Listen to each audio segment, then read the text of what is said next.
Welcome to పూరాలుకుల్. అనేక కారణాలతో విదేశీ విద్యార్థుల వీసాలను రద్దు చేస్తూ వారిని దేశం నుండి బహిష్కరిస్తున్న అగ్రరాజ్యం అమెరికా తాజాగా మరో హెచ్చరిక జారీ చేసింది. తమ విద్యా సంస్థల్లో చదివే భారత్ సహా విదేశీ విద్యార్థుల అటెండెన్స్ ఆధారంగా కూడా వీసాలను రద్దు చేస్తామని వార్నింగ్ ఇచ్చింది. ఈ మేరకు భారత్లోని అమెరికా ఎంబసీ దీనిపై ఓ ప్రకటన కూడా చేసింది. విద్యా సంస్థ నుండి డ్రాప్ అవుట్ అయినా, క్లాసులు ఎగ్గొట్టినా, విద్యా సంస్థకు చెప్పకుండా స్టడీ ప్రోగ్రాం నుండి వెళ్లిపోయినా మీ స్టూడెంట్ వీసా రద్దవుతుంది. భవిష్యత్తులో ఎలాంటి అమెరికా వీసాలకైనా మీరు అర్హత కోల్పోతారు. సమస్యల బారిన పడకుండా ఉండేందుకు ఈ నిబంధనలు అనుగుణంగా నడుచుకోండి. మీ విద్యార్థి వీసాను కొనసాగించుకోండి అని యుఎస్ ఎంబసీ ఆ ప్రకటనలో వెల్లడించింది. పలస్తీనా అనుకూల ఆందోళనలో పాల్గొన్న వారి దగ్గర నుండి చిన్న చిన్న ట్రాఫిక్ ఉల్లంఘనలకు పాల్పడిన వారి వీసాలను కూడా రద్దు చేస్తూ స్వదేశీయులకు పంపించేస్తున్నారు.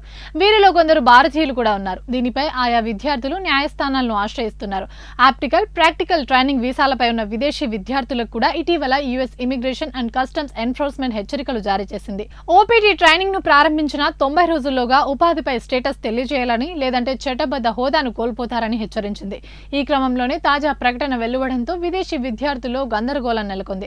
ఇదిలా ఉండగా విదేశాల్లో భారత విద్యార్థుల సంఖ్య 2025లో 18 లక్షలకు చేరుకుందని భారత విదేశాంగ శాఖ గణాంకాలు వెల్లడించాయి. 2023లో 13 లక్షల మంది విద్యార్థులు ఉండగా ఈ ఏడాది ఆ సంఖ్య భారీగానే పెరిగింది. ఇప్పటి వరకు అమెరికాలోనే ఎక్కువ మంది భారతీయులు చదువుతుండగా ఇప్పుడు కెనడా, యూకేలో చదువుకునేందుకు విద్యార్థులు ఆసక్తి చూపిస్తున్నట్లు విదేశాంగ శాఖ గణాంకాలు పేర్కొన్నాయి.